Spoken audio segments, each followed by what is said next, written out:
9월 19일 아침 8시 30분입니다.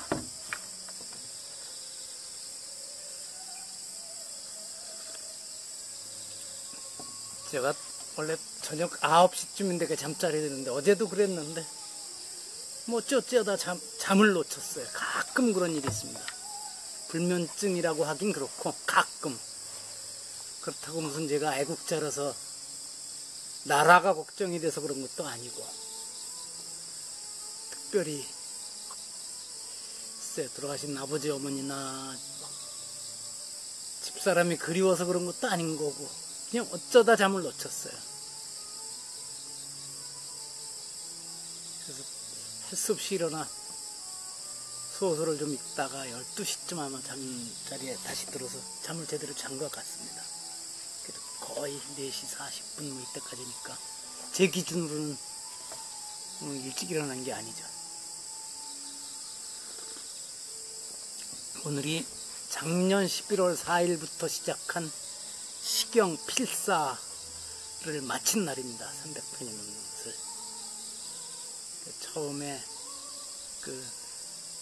서시죠. 이 시경이 어떤 것인지 뭐 이런 얘기를 담은 것 하느라고 2, 3일 걸리고 그 다음에 이제 본격적으로 시를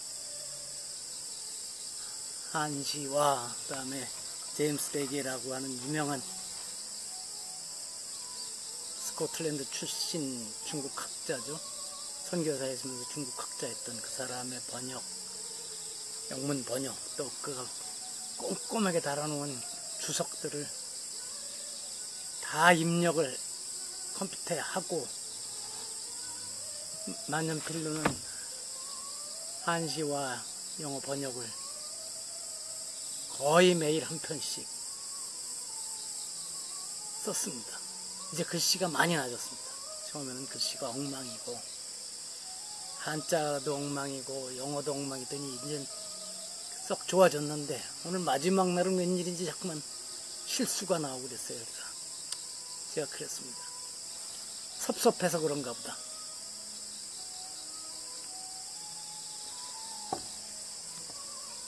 이 시경을 필사하게 된 건 몇 차례 아마 그런 얘기를 한 것 같습니다. 아마 오늘 시험 깎을 겁니다.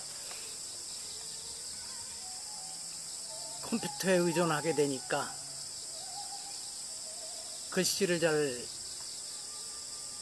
못 쓰게 되고 한자도 읽는 거는 읽겠는데 쓰려고 그러면은 아주 쉬운 글자도 잘 안 잊어버려서 안 써지고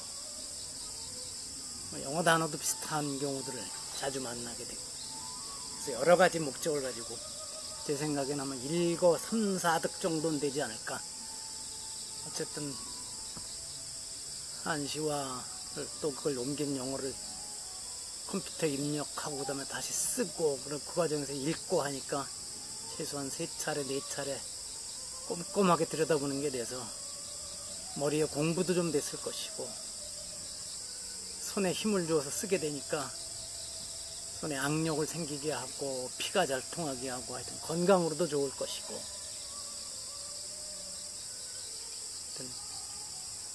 이렇게 외롭지 않게 해주니까 그것도 좋을 것이고 또 그 밖에도 여러 가지가 있을 겁니다.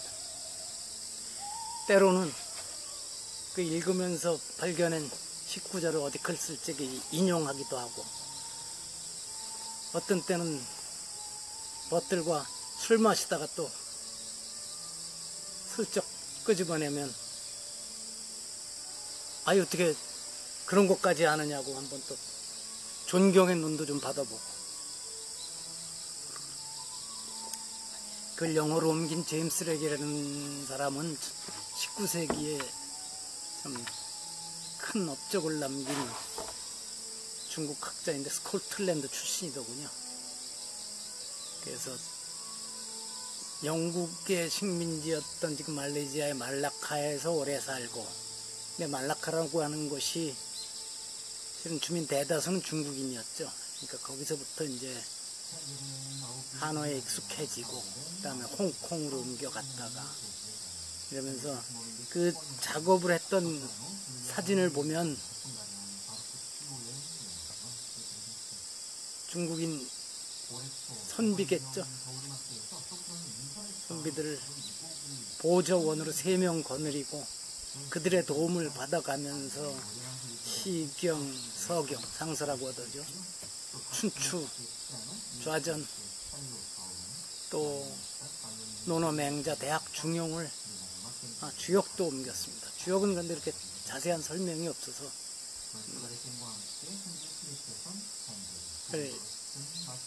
꼼꼼하게 옮겼습니다. 이런 식입니다. 제가 컴퓨터 입력을 한 걸 보니까 A4 화면에 500쪽이 넘습니다. 스스로 대견했습니다. 야, 내가 이걸 했구나. 물론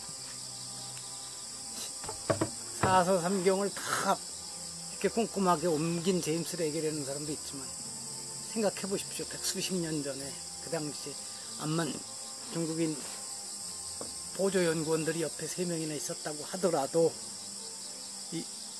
이 일을 완성했다는 건 대단하죠. 그 사람이 그 독일 출신이죠. 유명한 인도학자 막스 밀러와 함께 흔히 우리말로 동방성서라고 그랬던가 그런데 그러니까 인도와 중국의 아주 오래 그 참 성서급에 들어가는 고전들을 영어로 옮기는 작업을 같이 했습니다. 그래서 제임스 레게는 이게 사서오경을 맡았을 것이고 막스 밀러는 해서 스타니 파타를 비롯해서 인도 불교 고전들을 많이 영어로 옮겼죠. 그리고 제임스 레게는 영국에 돌아가서 아주 오랫동안 옥스퍼드 대학의 중국학 교수로 있었다고 합니다. 그래서 이렇게 큰 업적을 남겼는데 한편 생각해보면 이것도 실은 제국주의, 영국 제국주의의 덕에 이 사람이 그런 일이 가능했었던 것인데 그렇다고 해서 지금 제임스 레게를 요즘 잘 쓰는 말 뭡니까? 적폐청산의 대상으로 삼아야 되느냐? 안 되죠. 근데 그런 점이 요즘 여러 가지가 아쉽습니다. 우리 사회 분위기에. 그렇고 시경을 마치고 다음에는 무엇을 써볼까 하다가 당시 300수를 내일부터는 쓰기로 했습니다. 근데 그거는 현대어로 영어로 번역된 책은 아직 사지 못했고 다행히 인터넷에서 찾아냈습니다. 그 사이트를 하나. 베티 청이라 그랬던가 하여튼 그 중국계인데 그 사람이 근데 해설이 없고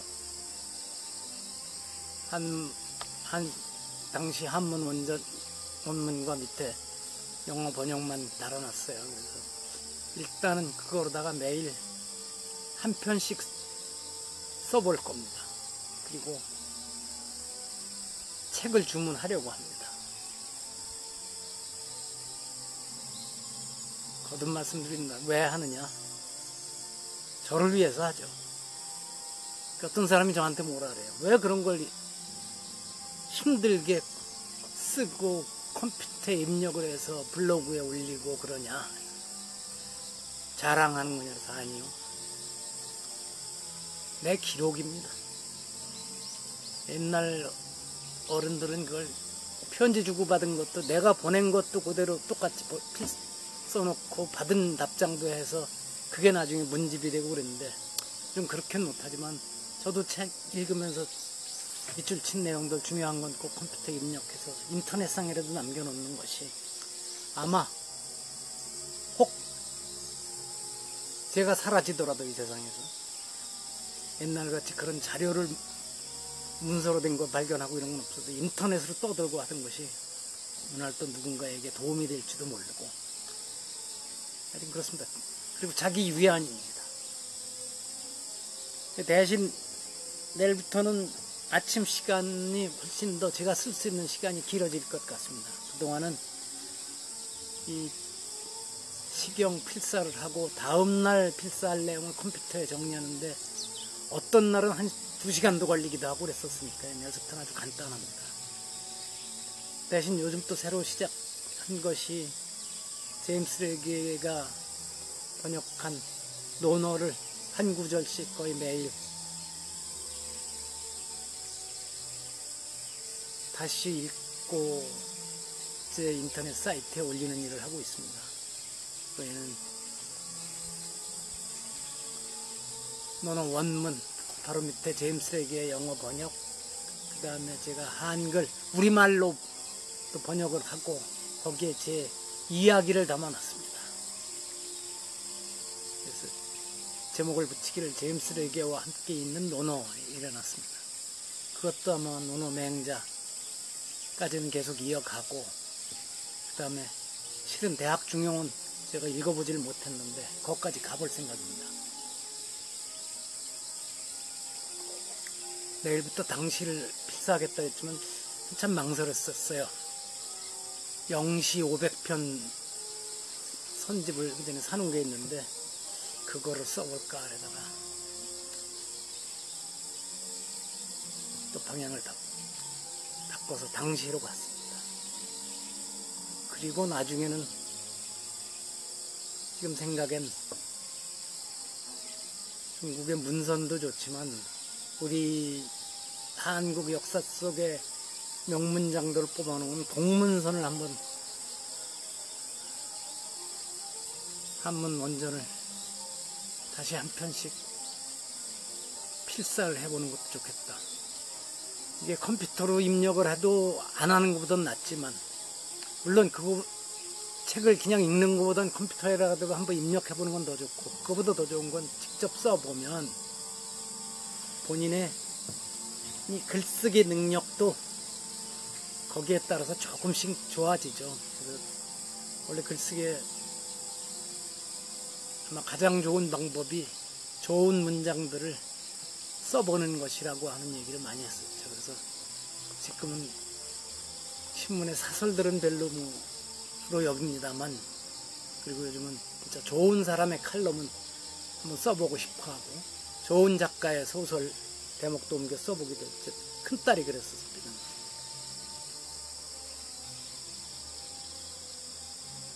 저도 가끔씩 그래 봅니다.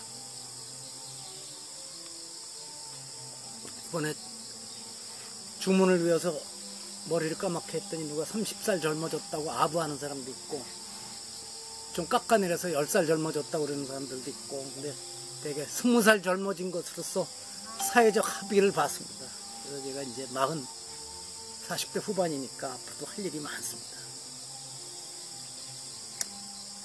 능력이 출중하면 이런 사람을 넘어서는 업적을 일으켜내면 정말 좋겠습니다만, 저로서는 이런 대단한 사람들이 남긴 것을 그저 따라가 보기라도, 그 사람들이 남긴 것을 한번 읽어보기라도 하는 것으로다 우선 만족을 해야 되지 않을까 싶습니다. 자, 오늘은 일단 낮에 또 누구 만나고 점심하고, 어제도 오후 늦게 걔랑 간에 약속이 잡혀서 아끼는 후배들 3명과 파스타와 피자로 저녁 식사를 하고 왔습니다. 참 아끼는 후배들입니다.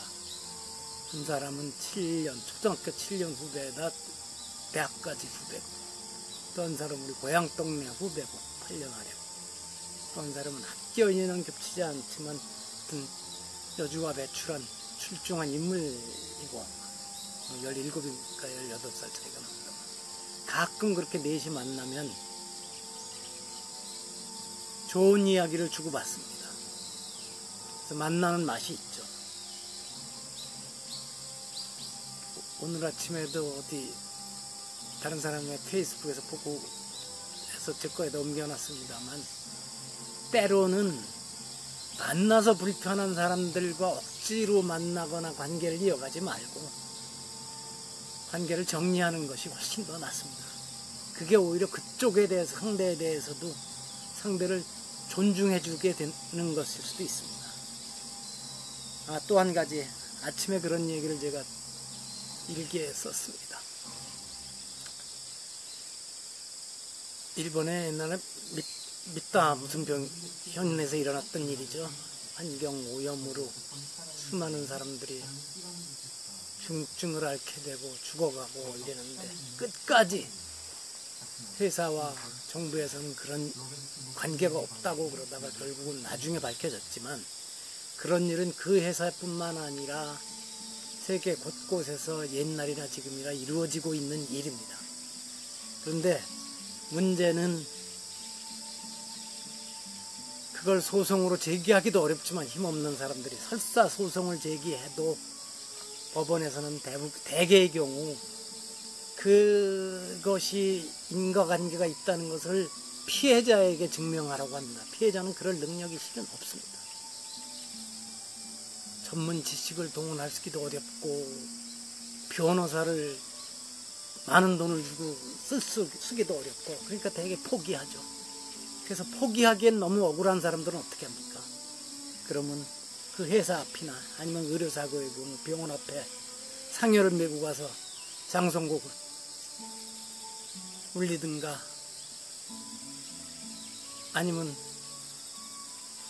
뛰들르고 계속 시위를 벌려서 꽹과리도 치고, 회사가 그렇게 되면 이제 해결사 동원하고 아니면 뒤쪽으로 해서 합의 보자고 하고 이러죠. 그렇게 끝나는 경우가 많습니다. 근데 이번에 지금 코로나 백신 주사를 맞고 사망에 이른 경우가 벌써 수백 명에 이르는다고 하는데, 그것이 인과관계가 있다고 밝힌 경우는 거의 없습니다.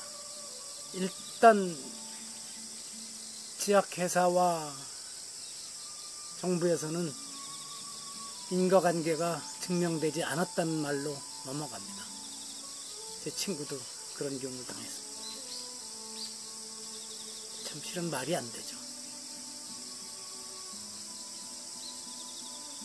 인과관계가 없다는 것을 제약회사가 증명해 줘야 되는데, 그리고 그 숫자도 공개하지 않습니다. 그래서 선한 권력이 있다고 믿는 바보 짓은 하지 말아야 된다. 이럴 적에 권력이 꼭 정치 권력만을 말하는 것이 아니고 문화 권력도 있고 경제 권력도 있고 종교 권력도 있고 그렇습니다. 또 정치 권력도 특정 정권을 지목하는 것이 아니고 동서고금의 거의 모든 정권이 그랬습니다. 일단 자신들의 책임은 피하는 것이고. 근데 그렇게 말 잘 듣고 있어서 어떤 결과들이 왔죠. 배에서 가만히 기다리다가 그러다가 앉아있다가 그대로 가라앉았고, 그게 꼭 박정권만의 문제였겠습니까? 권력이라고 하는 게 가지고 있는 속성이 그렇고, 그 권력의 말을 그저 잘 듣는 사람들. 1980년대부터 사교육 같은 건 앞으로 없게 하겠다. 부동산 투기 같은 것은 절대로 발을 못 붙이게 하겠다. 부동산 투기와의 전쟁을 하겠다. 이랬던 정부의 말을 믿었던 사람들은 바보 취급을 받고 있습니다. 저도 그 중에 하나입니다만, 나중엔 가족들도 바보라고 그럽니다.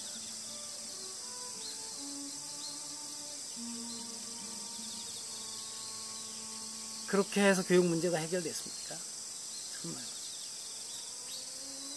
하여튼 권력은 그렇습니다. 저는 권력은 그렇다고 보는 사람입니다.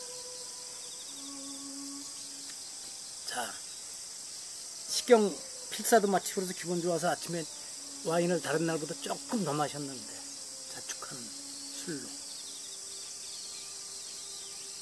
오늘 영상 편지 이야기는 그래도 목소리가 높아졌습니다. 가끔 이러기도 하는 것이죠. 자, 커피 마셨고 이제 커피 설거지하고 책 읽다가 점심 먹고 들어올